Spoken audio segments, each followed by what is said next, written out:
సరే నేను గంభీరంగా మౌనంగా చూస్తున్నా. నేను కొడితే వట్టి కొట్టు నాకు అలవాట్లేదు కదా.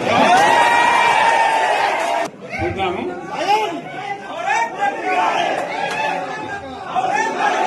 నా రోజులు కానీ అన్నట్టుగా నేను చూస్తా ఉన్నా. కానీ మనోళ్ళందరూ కూడా ప్రతిపాదిస్తుంది ఏంటంటే, ఒక సంవత్సరం జరిగిపోయింది, సంగమేశ్వర ఆన్నే పన్నది, బసవేశ్వర ఆన్నే పన్నది, పాలమూరు ఉత్పత్తుల పథకం ఆన్నే పన్నది, కాళేశ్వరం అట్లే పెడుతున్నారు. ఇవన్నీ అన్యాయాలని కాబట్టి ఫిబ్రవరి నెలాఖరులో ఒక పెద్ద బహిరంగ సభ పెట్టాలి, ఇంకా కథ చూడాలి అని జరుగుతూ ఉంది.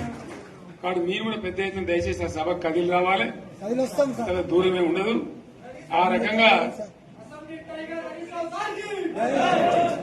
తెలంగాణ శక్తి ఏందో మరొకసారి చూపించి వీళ్ళ మెడలు వంచి ఇప్పుడు సాధించాలి. భవిష్యత్ కోసం కూడా కొట్టాడకు మనం సిద్ధంగా ఉండాలని తెలియజేసుకుంటూ, పరమేశ్వర్ గారికి అంతటి లోకమంత్రం ఇది. కోటి రూపాయల భూమి ఇప్పుడు 50 లక్షల కాదు.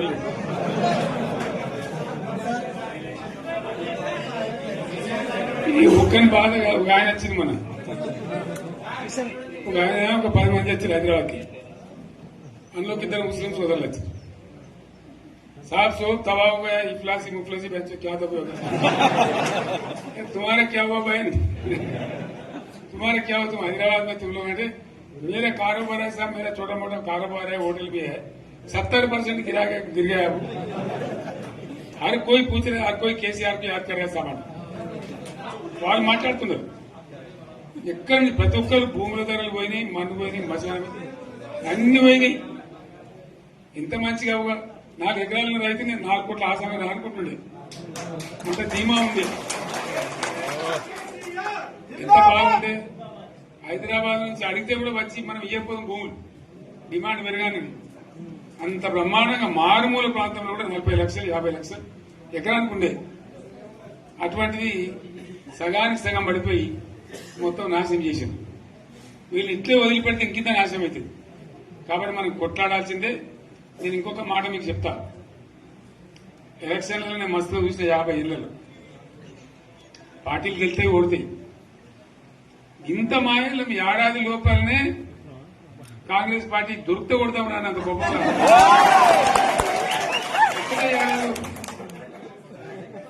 ఇంకా వాళ్ళ పొంద తెలివికి నిన్న వారి పార్టీడే మంది పెట్టలు అదేందో పోలింగ్ పెట్టిన వాడు చూసిరా మీరు. ఆ పోలింగ్ పెడితే 70% మనకు వచ్చింది, 30% మనకు. వాడు పెట్టింది మనం పెట్టింది కాదు.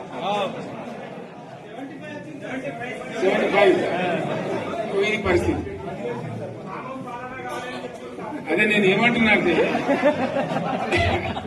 ఫామ్ హౌస్ అంటే ఏముంటది, వారి ఉంటది, మాకు ఉంటది, అలా ఉంటది. కాంగ్రెస్ వాళ్ళు ఎంత మనిషి చేస్తే పారబడి తవ్వచ్చు కూడా లంగత.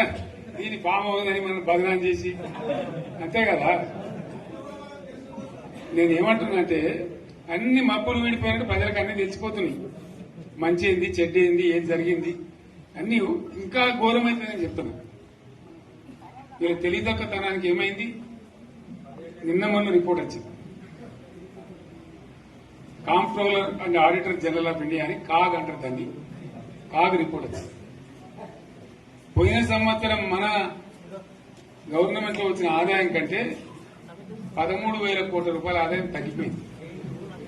ఇంకా మార్చి పోయేవరకల్లా ఇంకో 3-4 కోట్ల అవుతుంది. అంటే 15,000 కోట్ల ఆదాయం పోతుంది. మన గవర్నమెంట్ ఉన్నప్పుడు ప్రతి ఏడాది 15,000 కోట్లు పెంచుకుంటూ పోయింది, చెప్పేసుకుంటూ పోయింది. ఏడాది 10 నుంచి 15,000 కోట్ల ఆదాయం పెరిగేది మన టైంలో. అంత జాగ్రత్తగా మనం వ్యవహారం చేస్తాం. ఇలా ఉల్టా 15,000 కోట్లు పడిపోయింది. ఇంకా వాడేమిస్తాడుగా, ఇంకా ఇస్తారా? ఇంకో 4-5 నెలలైతే జీతాలే కష్టమైంది. ఉంటుంది అందరికి పెండింగ్ పెట్టి రిటైర్ అయిన దొరుకుతలు పైసలు మీరు చూస్తారు కదా పేపర్లలో. సో ఆ విధంగా రాష్ట్ర ఆర్థిక పరిస్థితిని కూడా దివాలా తీయించారు.